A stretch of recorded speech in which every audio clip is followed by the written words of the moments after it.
Hello friends, welcome to my YouTube channel. और आज हम कर रहे हैं जूनियर के लिए यूपी टेट का जो पेपर 2011 में हुआ था, उसको हम एनालिसिस करेंगे, पढ़ेंगे, ताकि हमारे आगे आने वाले एग्जाम्स में ये काम आ सके अगर इससे जुड़े कोई भी क्वेश्चंस आते हैं। तो लेट्स स्टार्ट। लेट्स चलिए शुरू करते हैं। पहला हमारा क्वेश्चन है, जो पहला टॉपिक है वो है चाइल्ड डेवलपमेंट एंड पेडागोजी से। और पहला क्वेश्चन है, बुनियादी स्तर पर मातृभाषा में शिक्षा देना बेहतर है, बच्चों में आत्मविश्वास का विकास करेगा, अधिगम को सरल बनाएगा, बौद्धिक विकास में सहायता करेगा, या प्राकृतिक वातावरण में बच्चों को सीखने में सहायता करेगा। तो देखिए, इसमें पहला भी सही, इसमें सही तो लग रहा है, पहला भी दूसरा भी सही लग रहा है, और चौथा भी सही लग रहा है, लेकिन इसका सही आंसर होगा चौथा। सबसे बड़ी जो चीज है प्राकृतिक वातावरण, मतलब वो जिस वातावरण में अभी तक जो भी शिक्षा, जिस भाषा में बातचीत कर रहे थे उसी भाषा में सीखने को मिलेगा।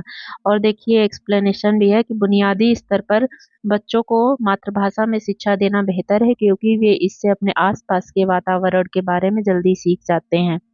अगला क्वेश्चन है, श्यामपट्ट पर लिखते समय सबसे महत्वपूर्ण क्या है? अच्छी लिखावट, बड़े अक्षरों में लिखना, लेखन में स्पष्टता, या छोटे अक्षरों में लिखना। तो देखिए, लेखन में स्पष्टता होनी चाहिए, चाहे छोटे अक्षर में लिखो चाहे बड़े अक्षर में।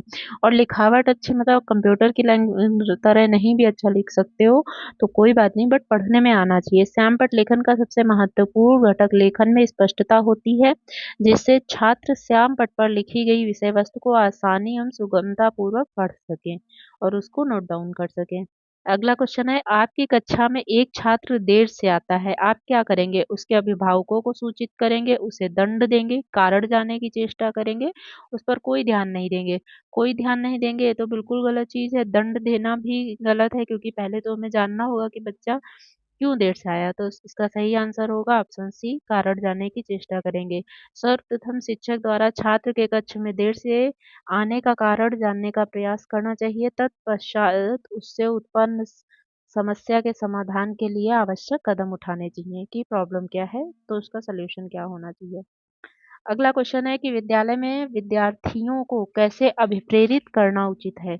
चुने गए अध्ययन द्वारा, प्रासंगिक अध्ययन द्वारा, गहन अध्ययन द्वारा, या सस्वर अध्ययन द्वारा। तो देखिए, प्रासंगिक अध्ययन द्वारा सही आंसर है।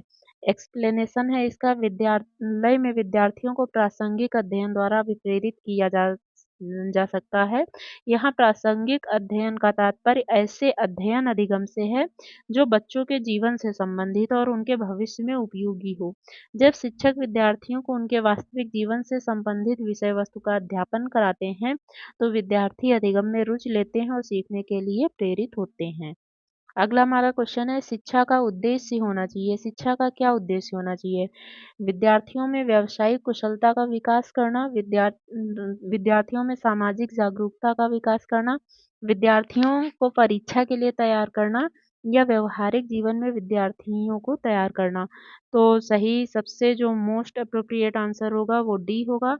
बाकी सही तो इसमें स्टार्टिंग के भी दो हैं, लेकिन ये दोनों व्यवहार में ही आ जाएंगे, व्यवहारिक जीवन के लिए विद्यार्थियों को तैयार करना। अगला हमारा प्रश्न है, विद्यार्थियों में अवांछित व्यवहार को किंचित परिवर्तन करने में सबसे प्रभावी पद्धति क्या है? विद्यार्थियों को दंड देना, अभिभावकों को ध्यान में इसे लाना, अवांछित व्यवहार के कारणों को ढूंढना एवं उपचार का प्रबंधन करना, इसकी उपेक्षा करना। अवांछित व्यवहार के कारणों को ढूंढना एवं उसका उपचार करना, कि बच्चे ऐसा क्यों व्यवहार कर रहे हैं। सर्वप्रथम बालकों के अवांछित व्यवहार के कारणों को जानना आवश्यक होता है, तत्पश्चात उन कारणों की समस्याओं के उपचार के लिए प्रबंधन करके ही व्यवहार में परिवर्तन लाना सबसे उचित है। अगला क्वेश्चन है, आपको शिक्षक दिवस पर कुछ विद्यार्थियों ने एक बधाई पत्र भेजा, आप क्या करेंगे? आप कुछ नहीं करेंगे, आप उन्हें धन्यवाद देंगे, उन्हें पैसे की बर्बादी नहीं करने के लिए बोलेंगे, उन्हें बदले में शुभकामनाएं देंगे। तो आप उनसे उन्हें धन्यवाद करेंगे। शिक्षक दिवस के अवसर पर छात्रों द्वारा शिक्षक को बधाई देने पर शिक्षक को औपचारिक रूप से छात्रों को धन्यवाद देना चाहिए। अगला क्वेश्चन, है। जब एक विद्यार्थी असफल होता है तो क्या समझा जाता है? पद्धति असफल है, शिक्षक असफल है, पाठ्यपुस्तकें असफल है या वैयक्तिक असफलता है? जो असफलता होती है वह सदैव वैयक्तिक व्यक्ति की होती है। सफलता जो होती है, सफलता में बहुत लोगों का योगदान होता है, लेकिन असफलता सदैव व्यक्तिगत होती है। तो एक विद्यार्थी जीवन केवल 12th तक की बात नहीं है, लाइफ में आगे भी जैसे हम लोग प्रिपरेशन कर रहे हैं, गवर्नमेंट एग्ज़ाम की आप प्रिपरेशन करते हैं, अगर आप सफल हो जाते हैं तो परिवार, दोस्त, टीचर सबका योगदान होता है, लेकिन जब तक आप असफल रहते हैं तो सिर्फ़ आप ही उसके ज़िम्मेदार हैं। ये कॉम्पिटिटिव एग्ज़ाम की तैयारी करने वाले से अच्छा और कौन समझ सकता है। अगला क्वेश्चन है अगला क्वेश्चन है किसी विद्यार्थी की सबसे महत्वपूर्ण विशेषता क्या है? उत्तरदायित्व की अनुभूति, ईमानदारी, सहभागिता या आज्ञाकारिता? किसी विद्यार्थी की सबसे महत्वपूर्ण विशेषता है आज्ञाकारिता। किसी विद्यार्थी की सबसे महत्वपूर्ण विशेषता आज्ञाकारिता है। आज्ञाकारिता मानव व्यवहार में सामाजिक प्रभाव का एक रूप है जिसमें एक व्यक्ति स्पष्ट निर्देशों या किसी प्राधिकारी व्यक्ति के आदेशों का पालन करता है। एक बालक अपने माता-पिता तथा शिक्षक तथा अपने बड़े जनों की आज्ञा का पालन करता है। आप किसी कक्षा में पढ़ा पाते हैं। आप किसी कक्षा में पाठ पढ़ाते हैं। स्टार्ट करते हैं फिर से। आप किसी कक्षा में पाठ पढ़ाते हैं और एक विद्यार्थी विषय से असंबद्ध एक प्रश्न पूछता है, आप क्या करेंगे? उसे असंबद्ध प्रश्न पूछने की अनुमति देंगे, उसे असंबद्ध प्रश्न पूछने की अनुमति नहीं देंगे, उसे गैर अनुशासित अनुशासित समझकर दंड देंगे या कक्षा के बाद प्रश्न का उत्तर देंगे। तो आप कक्षा के बाद प्रश्न का उत्तर देंगे, लेकिन ऐसा नहीं हो सकता कि आप उसको जवाब ना दें, क्योंकि विद्यार्थियों की जो जिज्ञासा होती है उसको शांत करना एक अध्यापक का परम कर्तव्य होता है। अगला क्वेश्चन है कि एक सामान्य 12 वर्ष की आयु के बच्चे में सबसे अधिक होना संभव है। कुल प्रेरक समन्वय में कठिनाई, वयस्कों को खुश करने के बारे में दुश्चिंता की अनुभूति, अब और यहाँ में उसकी रुचियों को सीमित करना, समकक्षी के अनुमोदन के लिए बेचैनी। समकक्षी के अनुमोदन के लिए बेचैनी यह होना संभव है। समकक्षी के अनुमोदन के लिए बेचैनी पूर्व किशोरावस्था 9 से 12 का प्रमुख लक्षण होता है। इस अवस्था में बालक औपचारिक शिक्षा द्वारा समाज संस्कृति के कुछ सरल प्रारंभिक कौशलों को सीखता है, जैसे संबंध नि, नि,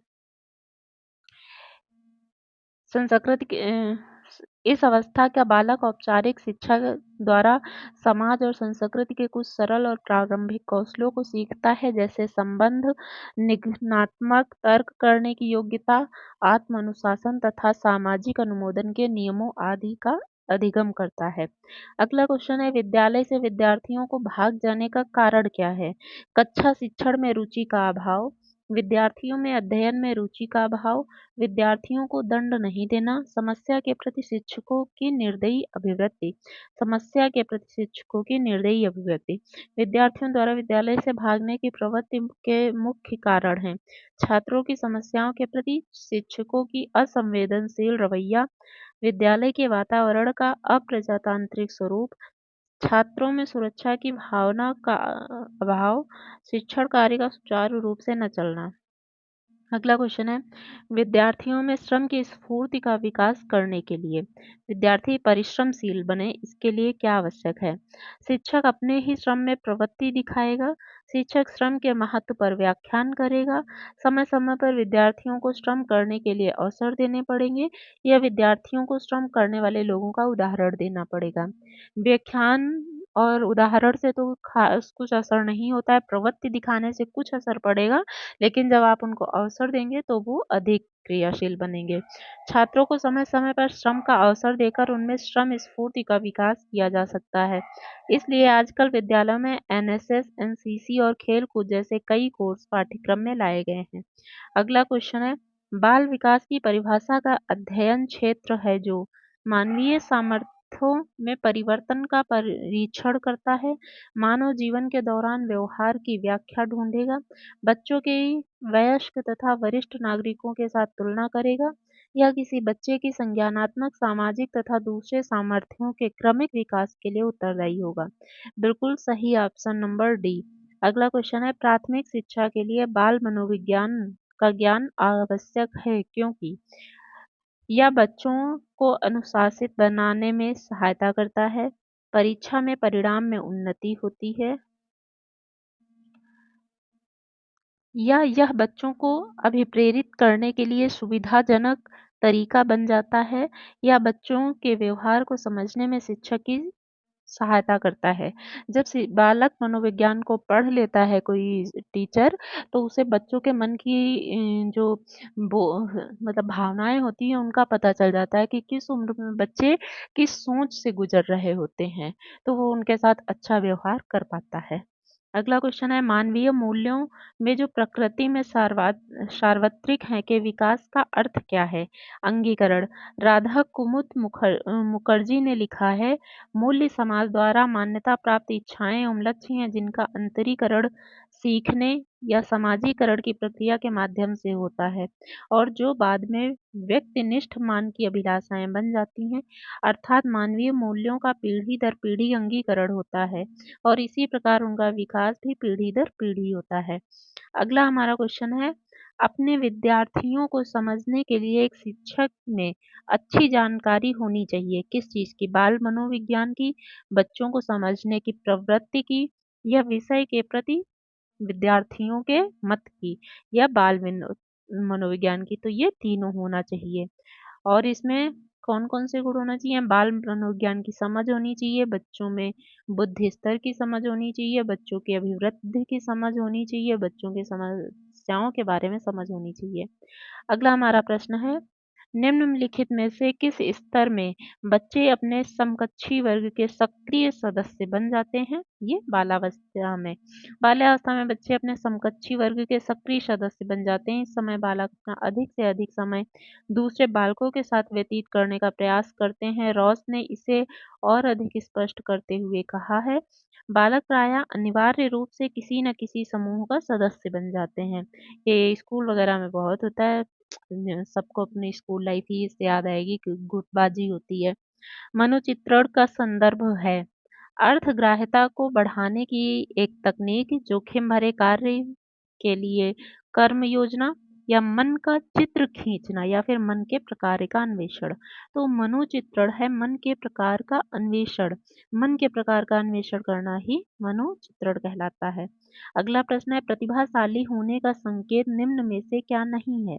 विचारों में सृजनात्मकता, अभिव्यक्ति में अनूठापन, दूसरों के साथ लड़ना, कौतूहल। प्रभावशाली होने का दूसरों के साथ लड़ना तो बिल्कुल नहीं हो सकता है, यही ऑप्शन सही है। प्रभावशील होने का संकेत उच्च बुद्धि लब्धि 130 से ऊपर, विचारों में सृजनात्मकता, उत्सुकता, कौतूहल, जानने की इच्छा, अभिव्यक्ति में अनूठापन, दूसरों के साथ लड़ाई झगड़ा करना प्रतिभाशाली होने का संकेत नहीं है। अगला क्वेश्चन है, बालिका शिक्षा को महत्ता देना उचित है क्योंकि बालिकाएं बालकों से अधिक बुद्धिमती होती हैं, बालिकाएं बालकों से अल्पसंख्यक हैं, अतीत में बालिकाओं को बुरी तरह से विभेदित किया जाता है, किसी सामाजिक परिवर्तन का नेतृत्व केवल बालिकाएं ही समर्थ हैं।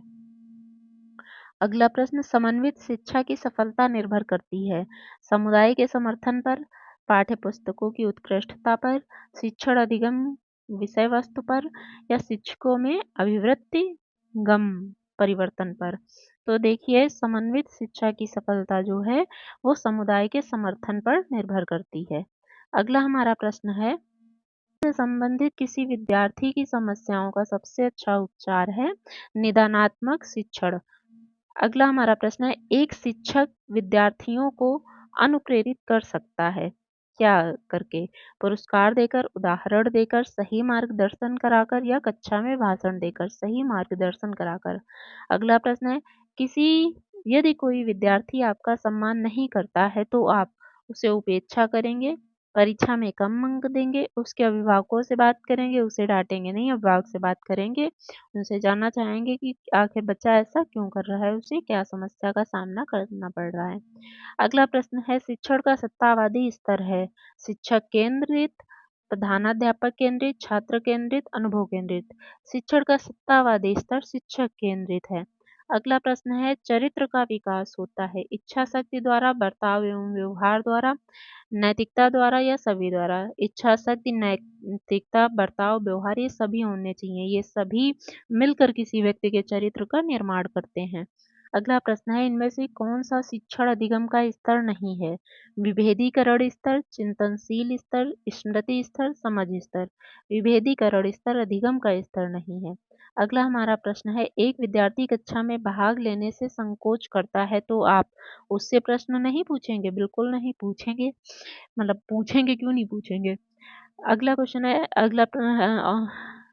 इसमें है, जिन प्रश्नों का उत्तर वह दे सकता है केवल उन्हीं प्रश्नों को पूछेंगे, उन प्रश्नों को नहीं पूछेंगे जिसके उत्तर उसके सामर्थ्य के बाहर हैं, जिसके कारण वह कक्षा में उपहास का पात्र बन सकता है।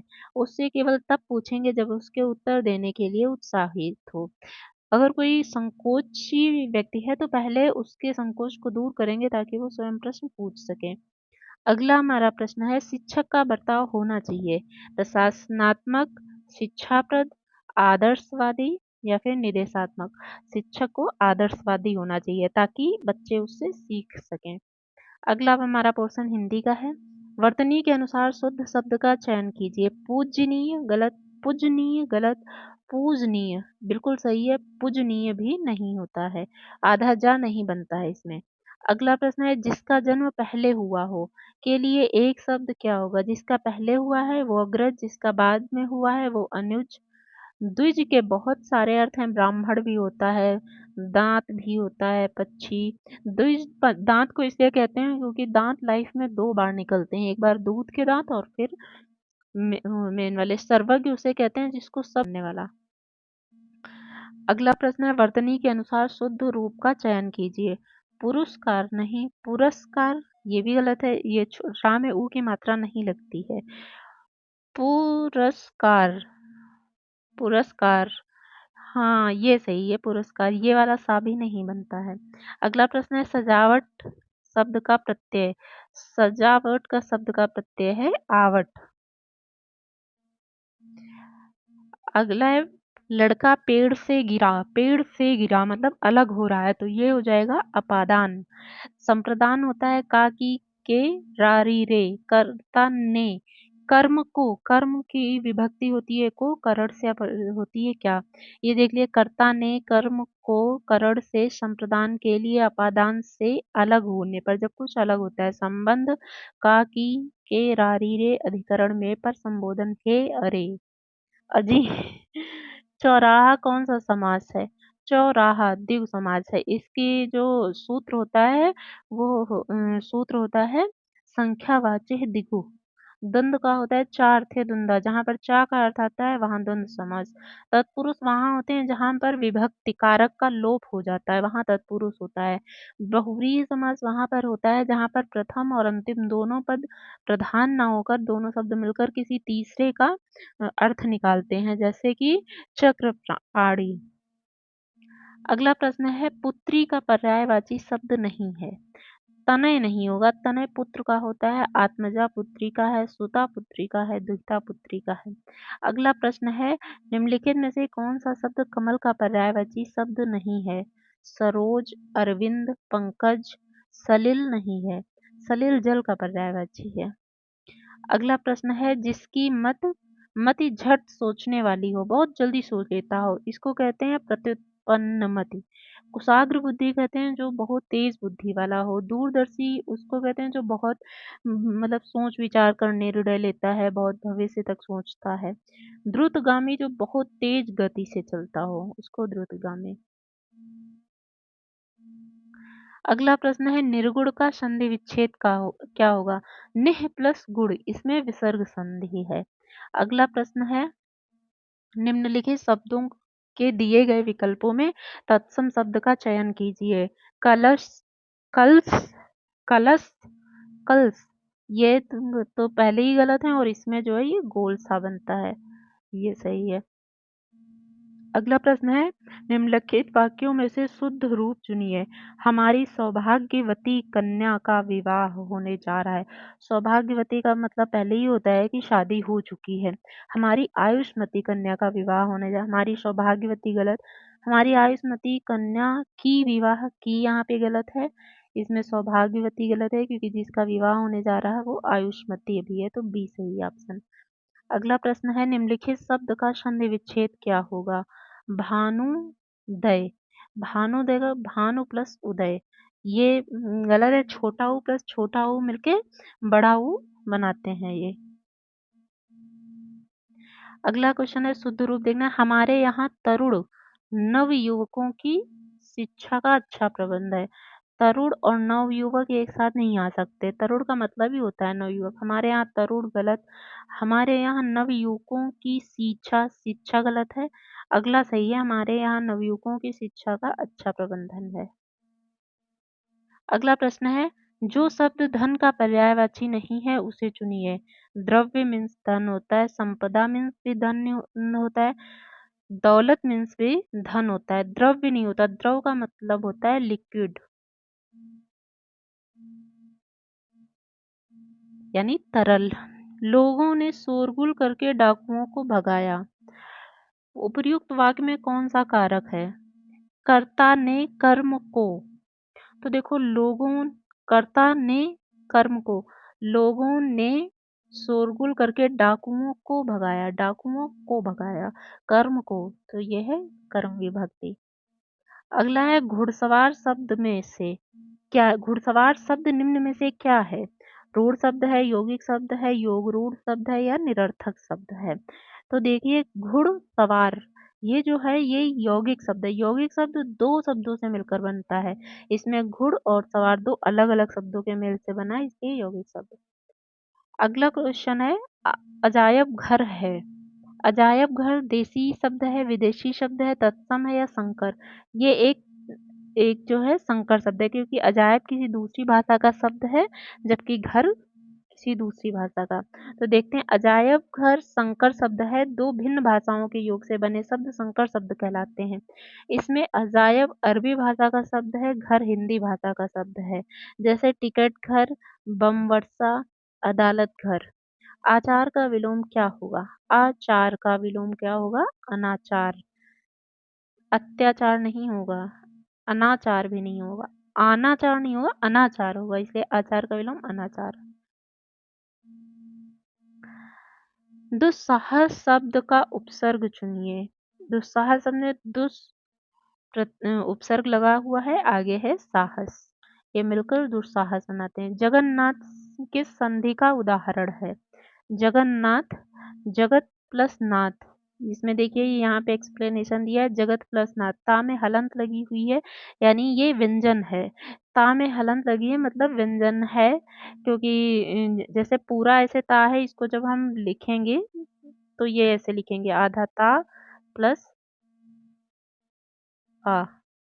और हम किसी भी स्वर को पूरी तरह नहीं पढ़ सकते हैं एक साथ, बिना किसी भी व्यंजन को मतलब ऐसे पढ़ ही नहीं सकते हैं बिना स्वर के, इसलिए ये जो है यहाँ पे व्यंजन संधि। अगला है, मोर शब्द का तत्सम क्या होगा? मोर का तत्सम मयूर होगा। अगला है, अभिशाप शब्द में उपसर्ग सुनिए, चुनिए। अभिशाप में अभि उपसर्ग है, शाप मूल शब्द है। अगला सब क्वेश्चन है, वर्तनी के अनुसार शुद्ध रूप का चयन कीजिए। ईर्ष्या, ईर्षा गलत, ईर्षा गलत, ईरसा ये तो बिल्कुल ही गलत, तो सही हो गया ईर्ष्या। अगला है, चंद्रमा का पर्यायवाची शब्द चुनिए। निशाकर, हाँ सही है। निशाचर राक्षस का होता है, तरड़ी नाव का होता है, जबकि कृषाणु किसान का होता है। अगला है हमारा क्वेश्चन, महादेव का पर्यायवाची शब्द चुनिए।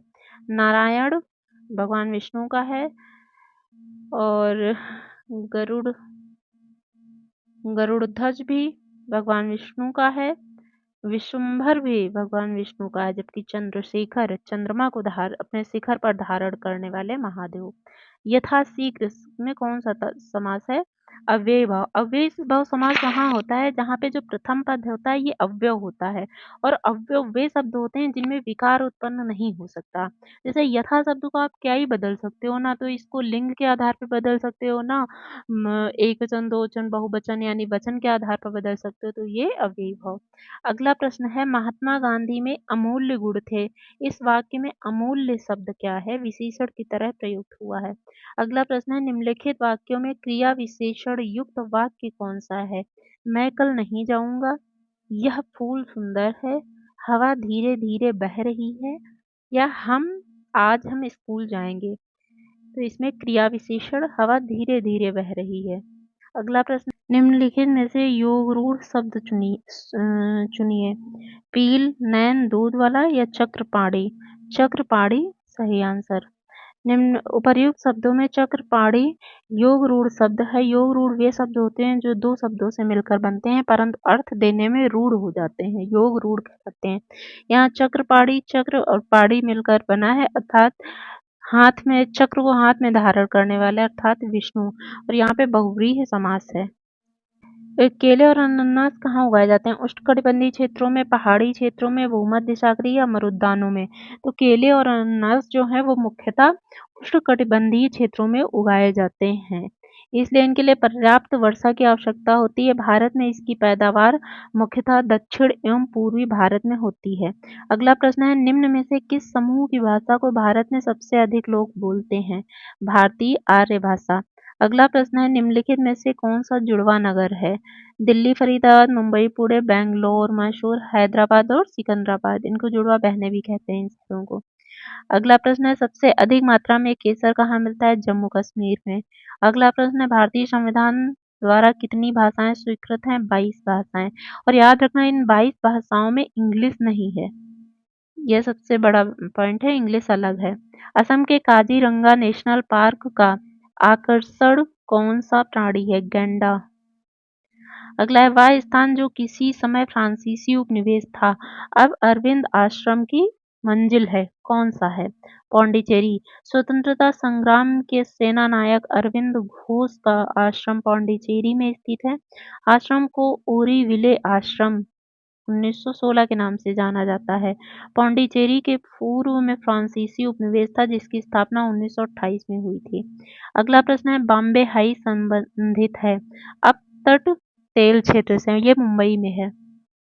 अगला है, भारत का 26वां राज्य कौन सा बना? छत्तीसगढ़। और इस समय 28 राज्य और 8 केंद्र शासित प्रदेश हैं।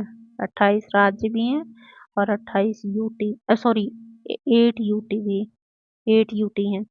28 राज्य, 8 केंद्र शासित प्रदेश। अगला प्रश्न है, निम्नलिखित में से कौन सा नदी का उद्गम भारत में नहीं है? कावेरी, नर्मदा, गंगा है, ब्रह्मपुत्र नहीं है, ये तिब्बत से है। अगला है, महाभारत के लेखक कौन है? वेद व्यास जी। अगला है, लाल किले का निर्माण किसने कराया था? शाहजहां ने। लाल किले का निर्माण जो है वो शाहजहां ने 1648 में करवाया था तथा आगरे किले का निर्माण अकबर ने करवाया है 1573। भारत के प्रथम राष्ट्रपति कौन थे? डॉक्टर राजेंद्र प्रसाद। इनका कार्यकाल 1950 से 1962 तक रहा था, लगातार 2 टर्म, जबकि पहले भारत के उपराष्ट्रपति डॉक्टर एस राधाकृष्णन थे। पहले जो प्रधानमंत्री थे वो जवाहरलाल नेहरू थे। पहले लोकसभा स्पीकर जो थे वो जीवी मावलंकर थे, और पहली जो महिला लोकसभा स्पीकर थी वो मीरा कुमार थी। जो पहली प्रधानमंत्री महिला हुई हैं वो इंदिरा गांधी हुई हैं। जो पहली राष्ट्रपति भारत की रही हैं महिला वो प्रतिभा देवी सिंह पाटिल रही हैं। प्रतिभा देवी सिंह पाटिल। अगला है, कि ताजमहल का निर्माण किसकी याद में कराया गया था? मुमताज महल की याद में। किस धर्म में तीर्थंकर के नाम से 24 महान आचार्य हुए हैं? जैन धर्म में 24वें तीर्थ जो पहले प्रथम तीर्थंकर ऋषभ देव हैं, और जो हड़प्पा काल में एक पशुपतिनाथ की मूर्ति मिली है उसको भी ये लोग कहते हैं कि ऋषभ देव की वो मूर्ति है, और अंतिम जो है वो महावीर स्वामी हुए हैं। अगला हमारा प्रश्न है, भारत में प्रथम आणविक परीक्षा वर्ष 1974 में हुआ था। इसे किस नाम से जाना जाता है? हंसते हुए बुद्ध। अरे लाफिंग लाफिंग बुद्धा के नाम से जाना जाता है। जो पहला परमाणु परीक्षण हुआ था वो फेल हो गया था और उसको लाफिंग बुद्धा के नाम से जाना गया था। शाकुंतलम किसने लिखी? कालिदास ने। पानीपत की तीसरी लड़ाई में मराठों को किसने पराजित किया था? अफगानों ने। अगला, स्वराज मेरा जन्म सिद्ध अधिकार है ऐसा किसने कहा? बाल गंगाधर तिलक ने कहा। राणा सांगा किससे संबंधित है? मेवाड़ से। ये खानवा का युद्ध हुआ था इनका बाबर के साथ में। पंचायती राज संस्थाओं का निर्माण सर्वप्रथम किस राज्य ने किया? राजस्थान। ये यहाँ देखो 2 अक्टूबर 1959 को नागौर में इसकी स्थापना की गई थी। ये शुरू हो गया था लेकिन इसको जो मतलब संवैधानिक दर्जा दिया गया है वो 73वें और 74वें कॉन्स्टिट्यूशन अमेंडमेंट से दिया गया है। 74वें से नगर निगम और 73वें से पंचायतों को। संवैधानिक सरकार का क्या अर्थ है? संविधान की शर्तों के अनुसार सरकार, कानून के अनुसार सरकार, लोकतांत्रिक सरकार, सभी सब। पंचशील पर हस्ताक्षर कब हुए थे? अच्छा, पंचशील पर जो हस्ताक्षर हैं वो नेहरू और झो एन लाई के बीच हुए थे। चीन कहते पंचशील में 5 समझौते किए गए थे कि हम एक दूसरे की बाउंड्रीज की रिस्पेक्ट करेंगे, एक दूसरे पे हमला नहीं करेंगे, ऐसे ऐसे करके 5 वो करे गए थे, लेकिन चीन ने माना नहीं था। उसके कुछ ही दिन बाद उसने हमला कर दिया था भारत पे, तब भारत चीन युद्ध हुआ था। अगला है, संविधान सभा के सदस्यों द्वारा भारत के संविधान पर अंत में हस्ताक्षर कब हुए? ये हस्ताक्षर हुए हैं एकदम लास्ट 24 जनवरी 1950, और 24 जनवरी 1950 को ही भारत के संविधान निर्माण की जो 12वां सत्र था वो आयोजित किया गया था। तो कभी कभी क्वेश्चन में पूछते हैं कितने सत्र हैं, अगर 12 दिया है तो 12 लगाओ, 12 नहीं है तब 11 लगाओ।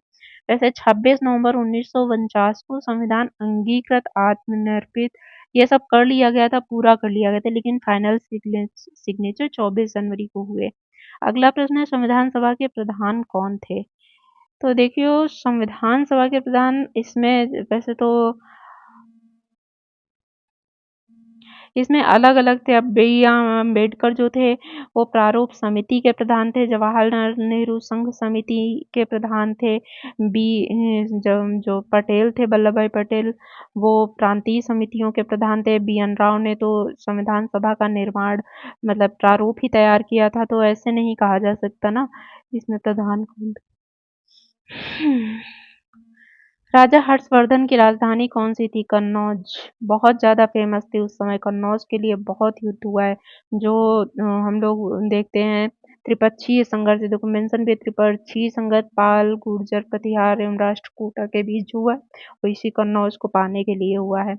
एलोरा के कैलाश मंदिर का निर्माण किसने कराया? राष्ट्रकूटों ने। एलोरा महाराष्ट्र राज्य में स्थित है, यहाँ पर राष्ट्रकूटों के द्वारा कई मंदिरों का निर्माण करवाया गया।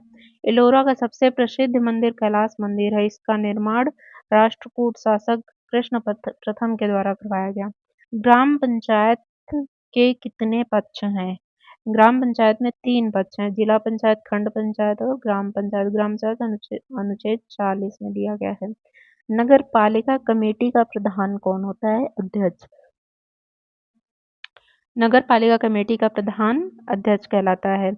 ग्राम न्यायालय क्या कहलाता है? ग्राम न्यायालय न्याय पंचायत है। 2008 के तहत न्यायालयों की स्थापना की गई थी। उत्तर प्रदेश पंचायत राज अधिनियम 1947 के अंतर्गत न्यायिक पंचायत की स्थापना की गई।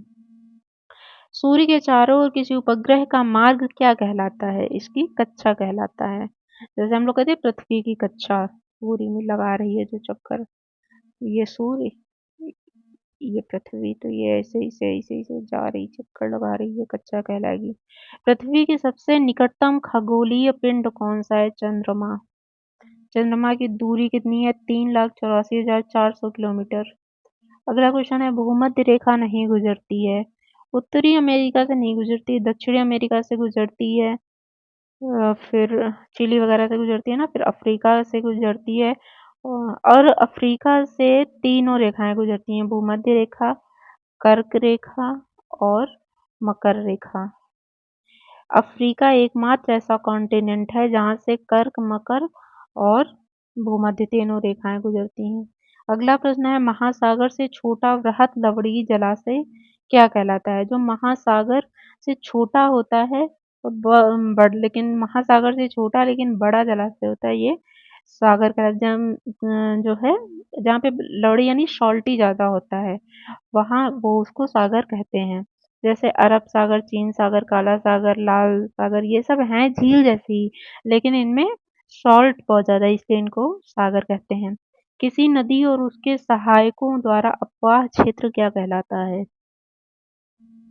नहर, जलडमरू, बांध या नदी घाट? नदी घाट। भारत की बृहत्तम नदी कौन सी है? भारत की बृहत्तम नदी गंगा है, 25-25।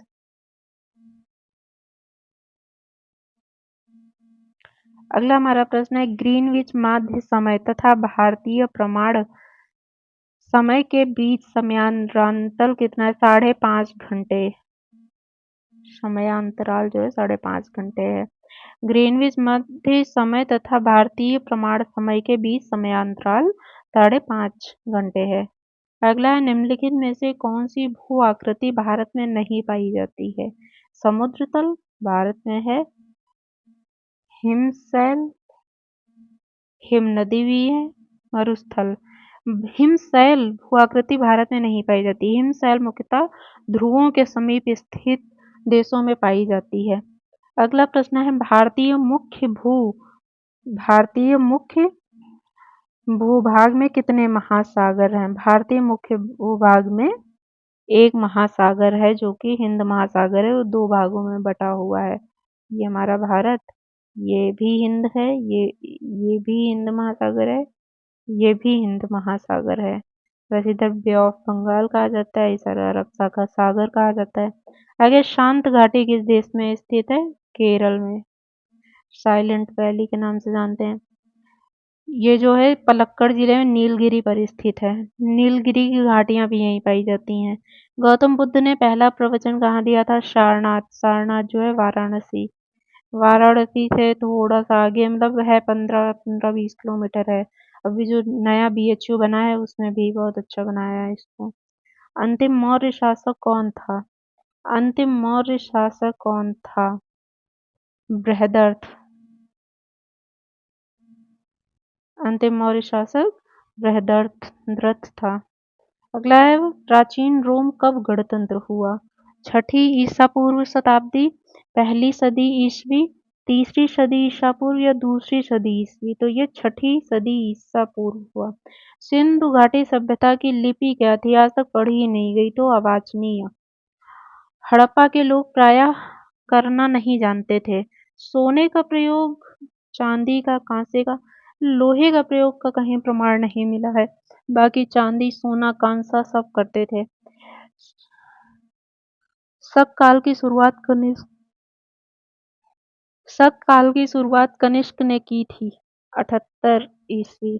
शक, अब इसको याद रखना है आपको, शक काल की शुरुआत कनिष्क ने की है। कब की है? 78 ईसा पूर्व में। भारत के प्रथम ब्रिटिश गवर्नर जनरल कौन थे? भारत के जो प्रथम ब्रिटिश गवर्नर जनरल थे वो लॉर्ड विलियम बेंटिक थे। जो बंगाल के गवर्नर जनरल थे वो वारेन हेस्टिंग थे।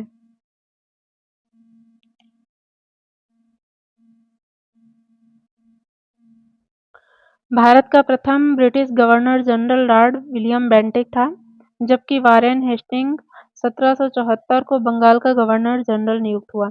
किस क्षेत्र में अंग्रेज अधिग्रहण के कारण सिपाही विद्रोह हुआ था? किस क्षेत्र में अंग्रेज अधिग्रहण के कारण सिपाही विद्रोह हुआ था? ये सही ऑप्शन है अवध।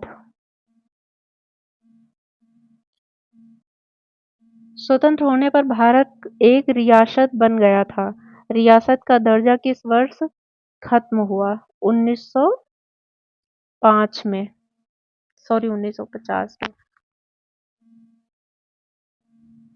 स्वतंत्र होने पर भारत एक रियासत बन गया था और रियासत का दर्जा किस वर्ष खत्म हुआ? 1950 में, जब संविधान लागू हुआ। स्वतंत्र भारत के अंतिम गवर्नर जनरल कौन थे? स्वतंत्र भारत के अंतिम गवर्नर जनरल सी राजगोपालाचारी थे। और अगला क्वेश्चन है, असम की प्राचीन नाम क्या है? असम का प्राचीन नाम कामरूप है। दिलवाड़ा मंदिर किस लिए प्रसिद्ध है? जैन स्थापत्य के लिए। 10,081 में विमल शाह, जो चालुक्यों भीमदेव प्रथम सोलंकी का मंत्री था, के द्वारा अबू धाबी में निर्माण कराया गया। चाणक्य को किस नाम से जाना जाता है? चाणक्य को विश्वगुप्त भी कहा जाता है। औषधि से किसका संबंध नहीं है? धन्वंतरी तो बहुत बड़े वैद्य कहे जाते हैं, इनके नाम पे तो मंत्र है कि अगर उस मंत्र का जाप करो बीमारियां दूर हो जाती हैं। भास्कराचार्य सुश्रुत भी थे। चरक बहुत बड़े हैं, लखनऊ में तो चरक हॉस्पिटल भी बना हुआ है, तो इन्हीं के नाम पे समझ लो। भास्कराचार्य नहीं थे क्योंकि इनका संबंध गणित से था। भारत के राष्ट्रपति को उसके कार्यकाल से हटाया जा सकता है संसद द्वारा अनुच्छेद 21 के तहत महाभियोग लगाकर, लेकिन ये प्रक्रिया जो है एक तरीके से न्यायिक प्रक्रिया के अंतर्गत आती है और 14 दिन पूर्व नोटिस देना होता है राष्ट्रपति को। भारत में राज्यों की संख्या कितनी है? 28 और 8 केंद्र शासित प्रदेश। आर्य समाज की स्थापना किसने की? आर्य समाज की स्थापना स्वामी दयानंद सरस्वती जी ने की है। अगला क्वेश्चन है, किसकी स- अ, किसकी सलाह पर राज्य मंत्रिपरिषद की नियुक्ति होती है? राज्य जो मंत्रिपरिषद है उसकी नियुक्ति तो होती है प्रधानमंत्री, उपराष्ट्रपति, राष्ट्रपति नहीं, ये मुख्यमंत्री की सलाह पर।